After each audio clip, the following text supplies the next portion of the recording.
Hey, salut l'internet et bienvenue aujourd'hui pour ce nouvel épisode de Back to the DeLorean. Aujourd'hui, nous allons nous attaquer au numéro 46 de construire sa DeLorean et nous allons enfin finir le tableau de bord du véhicule. Donc vous savez quoi? On va commencer tout de suite par le moins intéressant, le magazine. Et comme à notre habitude, nous allons commencer ce magazine par la première page qui contient comme toujours un petit sommaire ainsi que toutes les pièces contenues dans ce numéro. Sur la deuxième page de ce magazine, nous avons donc le début et le milieu du schéma de construction de votre pièce qui continue bien évidemment sur la troisième page avec la suite et la fin. Et vous avez ici un schéma vous montrant votre pièce au final. Sur la quatrième page de ce magazine, nous avons donc un nouveau dossier s'intitulant « Le monde de demain ».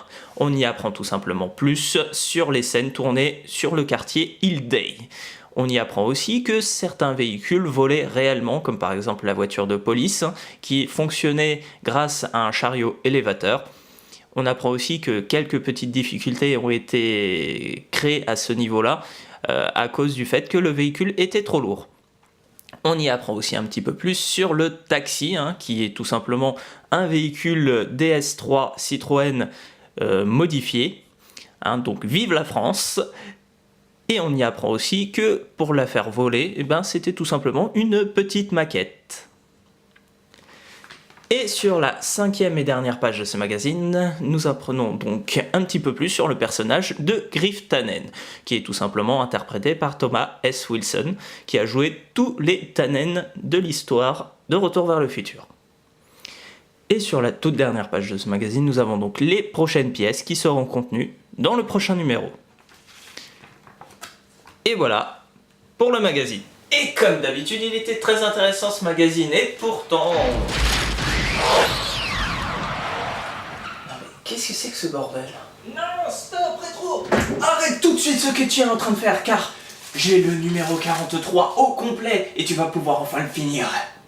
Ouais, mais en fait, je m'en fiche, parce que là, je suis en train de tourner le 46, tu vois, donc là, tu gênes. Ce qui serait bien, c'est que tu partes. D'accord, donc ça t'intéresse pas en fait. D'accord, bon tu sais quoi, je vais juste le poser comme ça, par terre, et puis comme je suis garé en double fil, j'y vais, salut.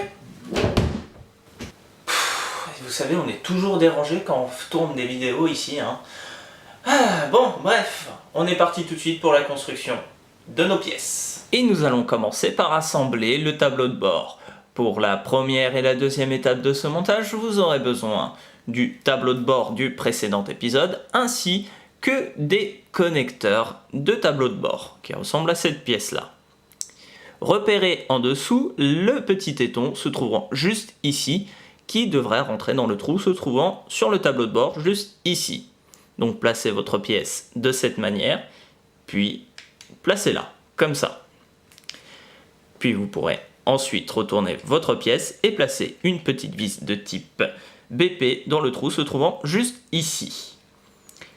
Donc, étant donné que ce sont des pièces en plastique, je vous invite à la plus grande prudence lors du serrage pour éviter de casser tout simplement votre pièce.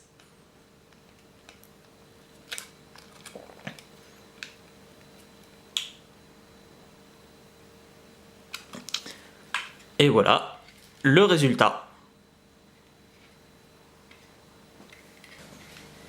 Et pour la troisième, quatrième, cinquième et sixième étape de ce montage, vous aurez besoin du boîtier qui ressemble à cette pièce, ainsi qu'au tableau d'affichage et du circuit imprimé. Commencez par prendre votre boîtier ainsi que votre panneau d'affichage, puis placez-le de manière à avoir les écritures vers le haut de votre pièce. Placez-la ensuite de cette manière, en faisant en sorte de faire correspondre les trous se trouvant juste ici. Puis, avec un petit tournevis et des vis de type AP, commencez tout simplement le vissage, en faisant bien évidemment attention, comme pour l'étape précédente, de ne pas trop forcer lors du serrage pour éviter de casser votre pièce qui, soit dit en passant, est extrêmement fragile.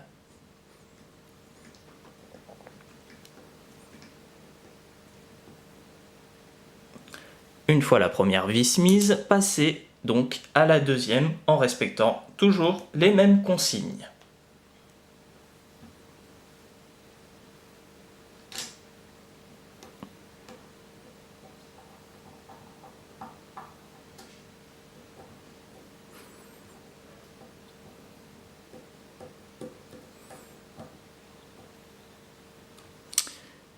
Puis placez pour finir le petit circuit imprimé dans les deux rails se trouvant de chaque côté. Placez-le donc de cette manière et cela devrait vous donner ce résultat.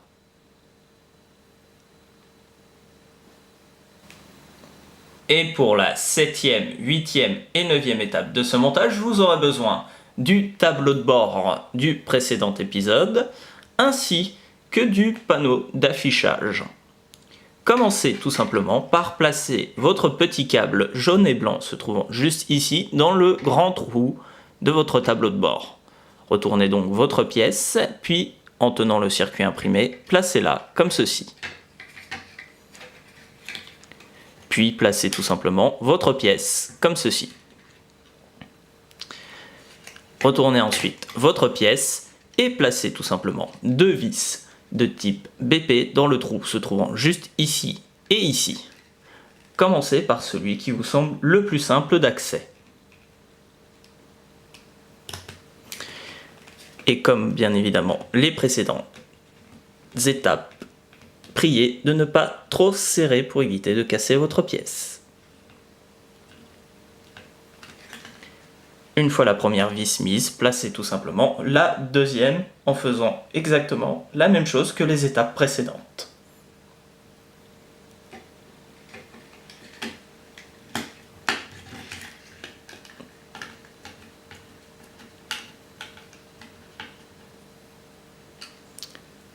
Et voilà le résultat.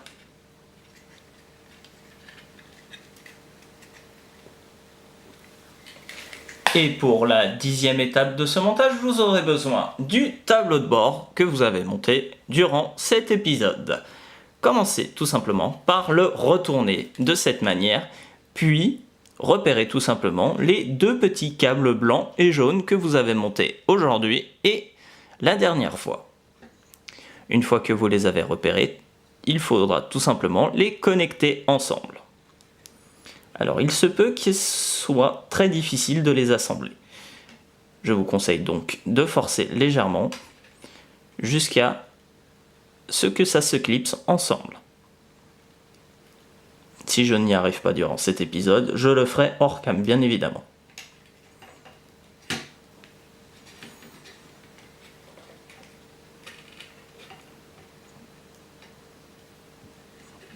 Cela devrait donner un résultat à peu près similaire à celui-là.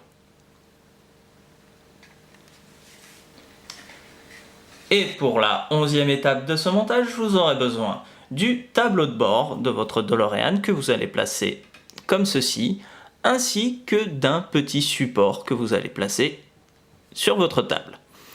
Commencez par vérifier que votre câble est bien placé entre les deux trous se trouvant juste ici et passe derrière ce petit élément. Si cela est correct, commencez par prendre votre support et placez le téton dans le plus gros trou se trouvant juste ici. Placez donc votre pièce comme ceci.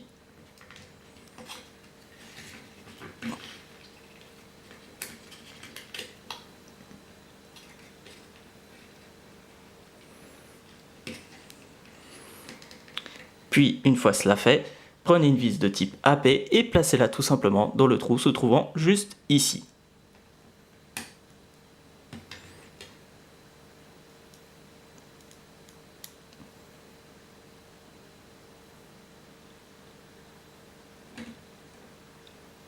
Puis, vissez délicatement votre pièce.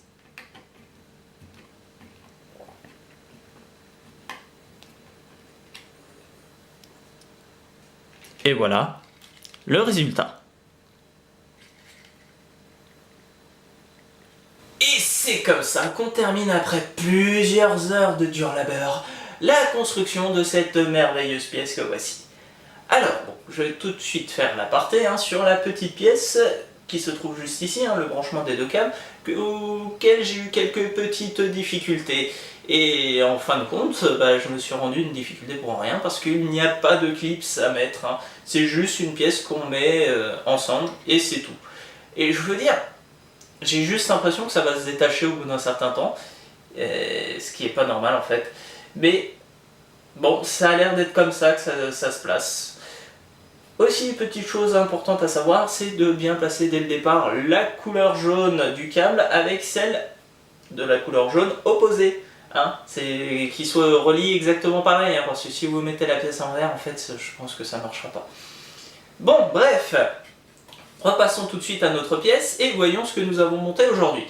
Nous avons donc monté le petit panneau d'affichage juste ici, ainsi que cette petite pièce, qui est plus décorative qu'autre chose. Alors, pour savoir, tout ça, c'était assez simple à monter, à part la petite pièce juste en dessous, mais ça on s'en fiche. Et pour moi, je trouve qu'elles font le taf, elles sont plutôt jolies, et à part moi, un petit endroit où il manque de la peinture juste ici, et la pièce est plutôt sympathique. J'espère tout du moins que des câbles passeront pour cacher le manque de peinture, et peut-être, avec un peu de chance, cacheront aussi la grosse rayure que j'ai ici sur mon tableau de bord. Bref, donc nous arrivons à la fin de cette vidéo, et vous savez quoi mes chers voyageurs temporels, eh bien on se retrouve très rapidement dans le passé pour faire le numéro 43. Salut!